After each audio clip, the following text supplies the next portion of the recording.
Next topic है अपना structure. अब हमें स्ट्रक्चर यूज करने की जरूरत ही क्यों पड़ी? वाई यूज और वाई नीड स्ट्रक्चर्स? अब हमारे पास एक वेरिएबल्स होते हैं जो वन पीस ऑफ इंफॉर्मेशन लेके चलते हैं। एक हमारे पास एरेज होते हैं जिसमें number of peace of information होती है। लेकिन अगर हमने सिर्फ एक पर्टिकुलर थिंग के बारे में बात करनी हो, जैसे सपोज करो अगर हमने सिंपल इंफॉर्मेशन स्टोर करनी है तो हम लोग क्या करेंगे, एक अलग अलग एरेज लेंगे कि हमने 3 बुक्स के नाम लेने हैं, 3 बुक्स के ऑथर लेने हैं, 3 बुक्स के पब्लिशर लेने हैं। तो इन सब से बचने के लिए हम लोग क्या करेंगे, स्ट्रक्चर यूज करेंगे ताकि हम स्ट्रक्चर वेरिएबल को यूज करके इस प्रॉब्लम को रिजॉल्व कर सकें। मैं एक वैसे ही सिंपल एक प्रोग्राम बनाने जा रहा हूँ आपके सामने। पहले स्ट्रक्चर में void main स्ट्रक्चर को रिप्रेजेंट करता है कीवर्ड स्ट्रक्ट। तो ये आपके पास 6 अल्फाबेट्स का एक कीवर्ड है struct, STRUCT। It means structure.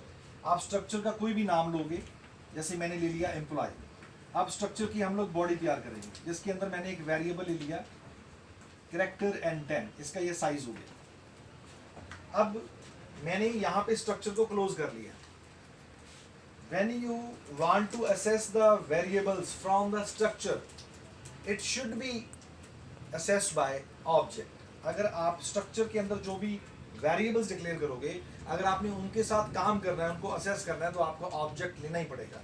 एक तो वे ऑब्जेक्ट का लेने का यही है कि आप यहाँ पे एक ऑब्जेक्ट ले लोगे, ऑब्जेक्ट का नाम कुछ भी हो सकता है और सेमीकोलन, और फिर आप लिखोगे printf/n एंटर नेम। बिल्कुल सिंपल से सिंपल करने की कोशिश कर रहा हूँ।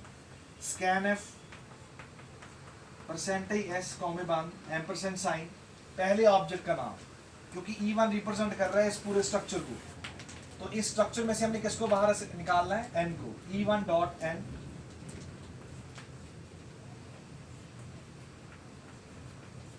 और ऐसे ही इसको प्रिंट करने के लिए हम लोग लिखेंगे, पहले मैंने हेडिंग दे दिया नेम %s कॉमा E1.n।